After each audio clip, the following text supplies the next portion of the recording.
Good afternoon. Welcome back to Tavern in the Oasis. It is still January 1st, 2022. And while I was doing some paperwork and other miscellaneous things, you know, it's really cold out, so I'm doing bits and pieces here and there as I can for the day. A couple of thoughts occurred to me. We have a consciousness shift that is going to occur in 2022. And this consciousness shift is going to change everything throughout the planet.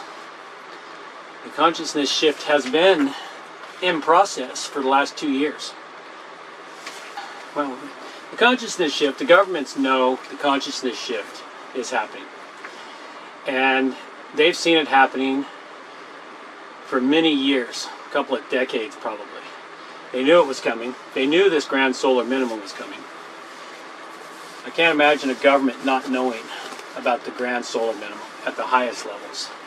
And then keeping it a secret because, well, watch every disaster film, you know, for the last 20 years.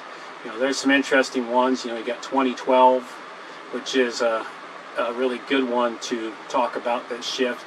Some of the comet ones where they talk about, you know, keeping it secret from the population so it can't be hidden anymore. And the same thing is happening with this. They kept it secret, they prepared. Governments have been preparing. China has been preparing for quite some time, and they've stepped up their game in the last couple of years because they know it's getting close. We're getting really, really close to the full-blown Grad Solar Minimum. We're starting to see the outer edges of it in my personal viewpoint. And because of that, the consciousness shift is occurring. And you can see it in the cities. Everyone, how many people are abandoning the cities to go to the countryside? If you haven't already gotten your property in the countryside and you've got the money, you better do it now. The end of this year might be too late. I mean, eventually it's going to crash the other way. If by some chance, you know, we're wrong, which I really pray to God I'm wrong, because I don't want to be right in all of this shit. I don't like being right in all this shit. But the consciousness shift of 2022 that you need to take and do, you need to get yourself a garden, or if you have enough land, a small farm. But every bit of land you have, you need to be growing something on. And if you don't have land and you only have a balcony, get some garden beds up there. Build some boxes, fill them with soil, and start growing some stuff. It won't be enough to sustain you, but it'll be enough to help offset the money you have to put into groceries. You know, if you've got room, I have just enough room here at the Oasis. I'm putting in a chicken coop with 4 to 6 hens, depending on what I think I can build. I need at least 4 hens. 6 hens would be ideal for eggs and other stuff I need for inputs into the garden. You know, you have to get your mindset. Your mindset needs to be fixed and put forward. And that mindset needs to be self-preservation, family self-preservation. Help yourself, then help your neighbors. It's like, you know, the old thing of on an airplane, put your oxygen mask on before you help your children with theirs. You know, it's like, you know, you can't help somebody if you haven't helped yourself. You have to help yourself first and then help others. I know this thing we have of selflessness is, you know, it's true to a certain point. People are selfless to a point, but the reality is it's always first us and then someone else. Once you have yourself taken care of, then you can easily move on to helping someone else. So you just got to be ahead of your neighbors, so far so that you're not stressing yourself and you can help your neighbors. And that is going to be a necessity. The other is getting to know your neighbors in your neighborhood. Find out who they are, what they do, what their skills are, you know, what skills you have that they don't have. What are you growing that they're not growing? Well, you know, do they do something that you need done and you have something that they need? So basically you can barter and provide for each other. Have yourself stocked up. Lots of stock. You know, as a baptized Mormon, no longer practicing, but I was in the member of the Mormon religion for several years, many years. one of the big things I learned in that was the essence of having 1 year's worth of food stocked in the house for every person in the family, having a year's supply worth of food. And I believe Mormons still practice this today. And I continued practicing it to the best of my ability whenever I had money. And more than one time, it came in handy. You know, I had to change jobs, or something goes wrong in life, you know, I have unexpected expenses, whatever. I didn't have to go buy food for upwards of 6 months at a time while I resettled my life, and I had all the food stocks I needed in my house to continue living, existing, because without food, you don't live. You know, the 3 things you need, 4.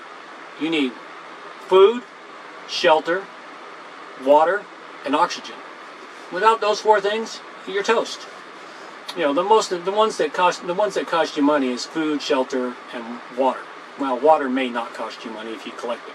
If you can collect it or live near a stream. But the point being is you need those things. So you need to be well stocked up to have those things. You know, the other thing you need is prep tools. Do you have all the tools for preserving any food you might grow in excess of what you can eat? The wonderful thing about Mother Nature is she provides a bounty. When your gardens are growing, there's always going to be a bounty. And it's going to be like what happens, you plant lettuce. Well, you get a whole pile of lettuce. At first, you're eating it as it's growing. Pretty soon, it's overproducing. You can't eat it all. What are you going to do with it? Well, lettuce, that doesn't store very well. I have yet to find a way. I suppose you can dehydrate it and then have crumbled lettuce later, but it's not the same. Let's take something a little more practical than lettuce. Do you like fruit? Cherries, blackberries. You know, I've got cherry trees, blackberries, raspberries, all of those things. The garden produced such an abundance of that this year, we couldn't eat it all. Even the kids got bored of eating them when they happened. And so what I've got is I ended up freezing a lot of it. I've got it all frozen. This next year, it'll be completely different for me. I'm not going to freeze it. I'm going to freeze dry it.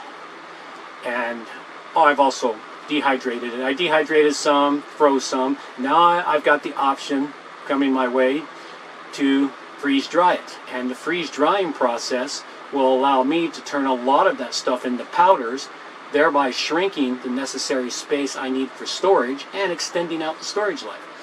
So, you know, it might not be something you can get or afford. You know, it was just by chance that we were able to afford a freeze dryer this year, so we're getting one because of the benefits it's going to bring to our long-term preparations and survival. And these are the things you need to do. You need to prepare and understand and have all this stuff. You got to get all of that going. Change your mindset, change your world. It is a consciousness shift where people are starting to realize that the systems that we have been working with, the systems that have been in place for the last 75 years, the systems we have now only really started during World War II. Previous to World War II and all the way through to the 1950s, early 60s, everybody grew food everybody grew food unless they lived in a city in an apartment. You know, if they lived outside the city, they were growing food. They had chickens. They had goats, pigs. You know, I was talking to one of my neighbors recently. You know, he was thinking about a pig. It's like, well, it looks like you got enough room for a couple of pigs, or a pig or two. You know, and I was thinking, well, can we have them? Well, if we can have them in our particular city limits, say, more power to you, man. Get them. But it turns out I'm not the only one in this neighborhood with chickens. You know, he was counting them off. You know, there's like 5 other people around me with chickens, and you know, so there's people that are preparing, and you need to too. You need to prepare. You know, I'm not fortunate enough to have been able to buy a farmstead, which is, you know, have some acreage and be a little more, you know, isolated from people and do pretty much anything I want at that point, and to have chickens, goats, and other livestock, or to have goats and pigs and other livestock. I have to go with the livestock I can get, which is the top I can get and handle as chickens.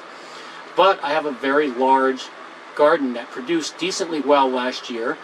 You know, I was learning a few more things, But I can tell you from my 2 years of experience of this so far, your first year and your second year are your hardest. Your first year is your very hardest, because you got to figure out where to plant stuff. I got lucky my first year. I got an overabundance of certain things my first year, just out of sheer luck of where I planted it. Last year I made a concerted effort to plant things in a better spot, and I got a better harvest on some and a worse harvest on others, because I didn't do things. But the other thing I learned was my soils. I wasn't paying attention to my soils. I was just trusting to what felt right, and well, it turns out you can't do that.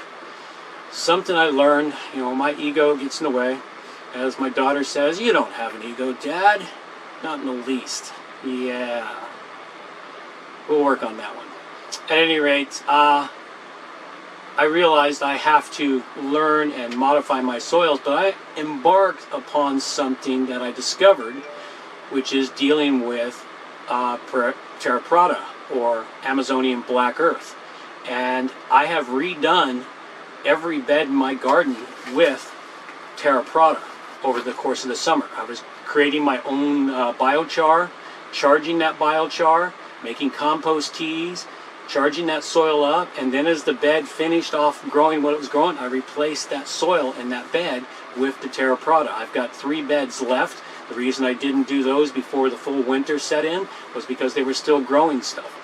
I should have uploaded the video by now about harvesting my kale. That was the last thing growing in those 2 beds. So that's 2 of the 3 beds. I have another bed somewhere. Plus I created new additional beds in the garden to handle my peppers, so that my peppers will do better next year, because, well, I love peppers, and peppers add so much flavor to all your food. So there's just so many things you want to do. So we're going to see more and more of those videos coming out from me about what I'm doing. Starting next week, I start planting my seeds. Doing my seed starts here in the greenhouse. The greenhouse today, it's still 0 degrees out, so it's still freezing outside, and I've got the greenhouse now up to a balmy 24 degrees at the height, 22 down low. So it's 22 degrees all the way to the floor in this greenhouse today, which means the soil temperatures in the beds I've got in here now. There's videos up about how I built these extra beds in the greenhouse. I've got the pots in here for my peppers that are overwintering, which I will find a place to put them. I'll probably have to move them to the ground when I start filling the shelves full of plant starts, because I've got lots of plant starts. I've got different plant starts already. I've got onion starts over here. I've got basil and oregano growing. I've got broccoli. I've got broccoli starts done. Cabbages and broccoli are started. I've got more leek seeds, and my leeks, I see them poking up now. They're already poking up through the soil, so they're growing. I've got several things growing in here, and these are the things that you'll want to know. There's going to be a lot coming from the Tavern, the Oasis, this next year, from the Oasis at the Tavern. Well, one of them is figuring out a proper name for that. Anyone that watches this, kick something down below, help me figure that one out. Alright, so that's enough babbling right now, and when I get more stuff, I'm just going to start coming out here and recording every single time. I'll just remember to write it down. Anyway, that's all I've got now. Take care, and bye-bye. I just finished harvesting some kale straight from the garden on January 1st, 2022, and of course it was frozen, what I expected, but still very edible. And it's in great shape. We'll showcase a bit of it while I'm talking here, and showcase some of the stuff I did to go get it. Pulling it out of the snow. I've had 2 different types of kale that I was growing. I had purple kale and green kale. That's the last of my kale that's out of the garden, because I didn't have very many plants growing, and I just kind of left them there, to use. Brussels sprouts, they were harvested up a couple of weeks ago. I should have some video on that, hopefully, or at least showcasing the Brussels sprouts. We'll showcase those too while I'm babbling on here. So one of the things you'll want to do, no matter where you are, and it's great, especially if you're in a climate like this one here, where it does get cold and it does snow. And this sort of snows are going to be more commonplace in the next 10, 20 years. This is going to be the more common winter for this area here. for the northern latitudes. But you can grow those things. You can shelter them with hoop houses. Next year I'll do that with some of the crops. I'll be using hoop houses to help shelter them. Oh, have to stop. Got a phone call. Alright, let's see. Yeah, so anyway, we've got the kale there. I harvested up the kale here today, and it is cold out. It's still -3 out. We still have anywhere from, 8 to 10 inches of snow on the ground through the Oasis, areas that I hadn't walked in. I'm watching my feet sink down deep into it, almost like I should have a pair of snowshoes for walking around here when this happens again. I think I'll either invest in snowshoes or I'll build my own snowshoes. I might just build my own snowshoes just for fun. Give me something to do. Like I have nothing to do. Who am I kidding? I'm not going to build my own snowshoes. I have to buy them. Sometimes it's like, I can do this. Well, I can do it. It's a matter of priorities. And this is one thing you'll have to do over in the coming year. You've got to start setting priorities. I know I have to, because there's a lot of things, yes, I can do.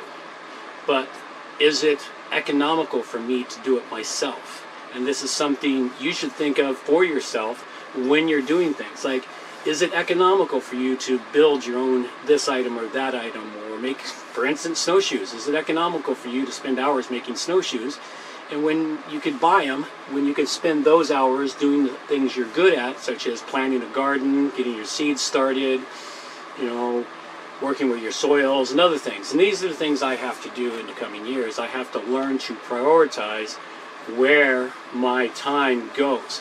Our time is finite. We only have 86,000 seconds in every day. And those 86,000 seconds never come back. It is something that is non-renewable. It's not increasable.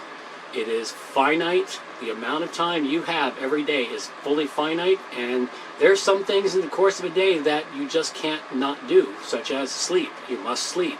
You must take time to eat. You must take time to dress. You must take time to drink. You must take time to do other things. Those events there can take upwards of, 1/3 to 1/2 your day of time. The sleeping's the biggest one.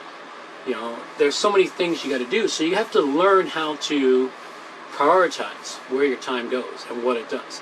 Part of my priority is now producing some videos to showcase the things I do and pass along the information I got. This information might be for those few of you who come and watch the videos, but a lot of it's for me, because I watch my own videos back on a regular basis, trying to remember what was I doing then. Especially I try to label my videos with titles that make sense to me later down the road. So there are times where I try to be fancy with them, but not so much anymore. I try to give them, like, what was I doing? Winter kale harvest, January, such and such. So I can look it up and see what was it like, what was I doing, what was I thinking. Those things there, they help. We've got so much time, we've got to do something with our time, we've got to do the things we need to do. Anyway, that's the little short bit from the Oasis on January 1st, 2021, where we harvested winter kale. And you can too, harvest winter kale. You just got to plan for it. That's all I got for you now. Take care. Bye-bye.